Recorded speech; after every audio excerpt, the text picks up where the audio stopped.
and we would not be here without you. And we are grateful.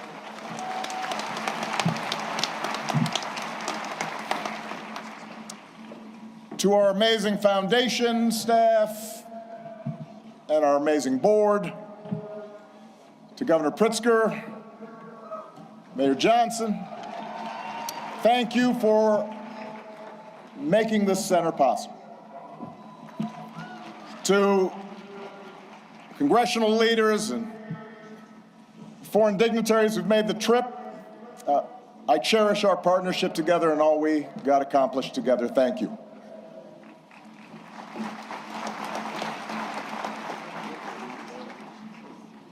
To Michelle, she did me wrong.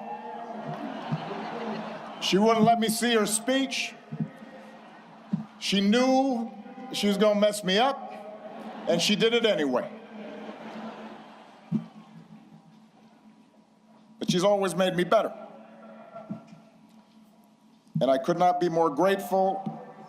And to Sasha and Malia, what can I say? You mean everything to me.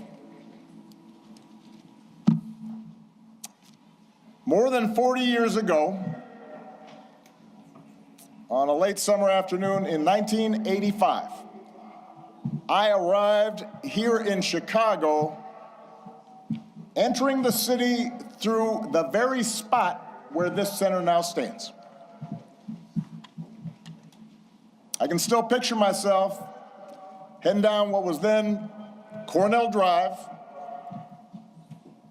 in a janky used car that I'd bought in New York, with all my worldly possessions stuffed in the trunk and the back seat, so I really couldn't see out of the rearview mirror, and I was a safety hazard.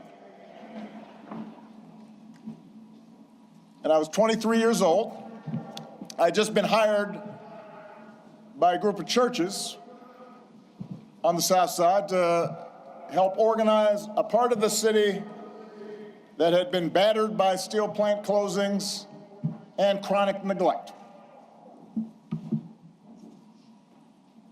And I didn't have much organizing experience. Didn't know anybody in Chicago. But I had been inspired by the civil rights movement, and I knew I wanted to make a difference. And although I wasn't sure exactly how I was going to do that, I was possessed with this abiding faith that if we could give people more of a say in the forces that govern their lives, if we could bridge some of the differences that drove us apart, then we could build an America where everyone counts and everyone has a fair shot and everyone belongs. Even a mixed-race kid with a weird backstory and a name nobody could pronounce.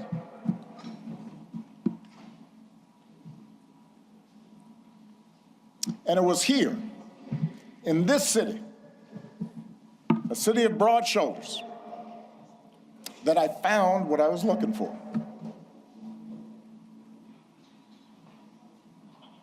Day by day, block by block, I got to know the people who lived here, their hopes, their dreams, their tragedies and their triumphs. I witnessed their resilience in the face of hardship and the quiet heroism of a single mom raising her kids and sending them to college on a secretary's salary, or the priest electing to stay in the city and open his doors to at-risk youth, even as most of his flock had fled to the suburbs. I learned that leadership has less to do with titles or rank or chasing attention than with helping others find their voice, reaching their potential,